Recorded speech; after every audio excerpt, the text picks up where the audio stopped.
Ada beberapa hal yang menjadi koreksi dari DPRD Badung terhadap kinerja Bupati Badung di akhir masa jabatannya, di antaranya perhubungan menyangkut status Terminal Mengui yang saat ini pemanfaatannya belum maksimal.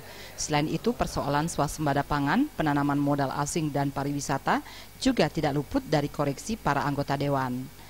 Menyikapi beberapa catatan dari Dewan ini, Bupati Agung mengatakan ada beberapa program kerja yang memang dalam penyelesaiannya perlu dilakukan secara berkelanjutan, bukan hanya dalam waktu singkat.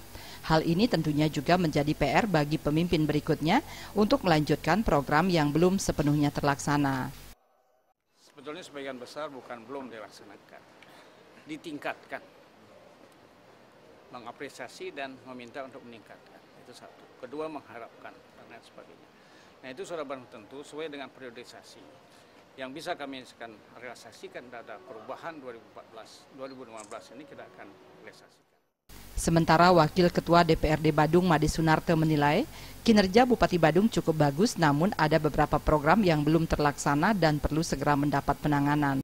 Dan wajib daripada DPR untuk memberikan rekomendasi terhadap keterangan pertanggungjawaban tersebut, yang mana secara umum dari LKPJ 2014 membuat LKPJ Bupati akhir masa jabatan diapresiasi oleh DPRD Badung, namun ada beberapa catatan strategis terkait dengan saran maupun masukan yang diberikan oleh DPRD Badung. Trimaja dan Supiatna, Bali TV.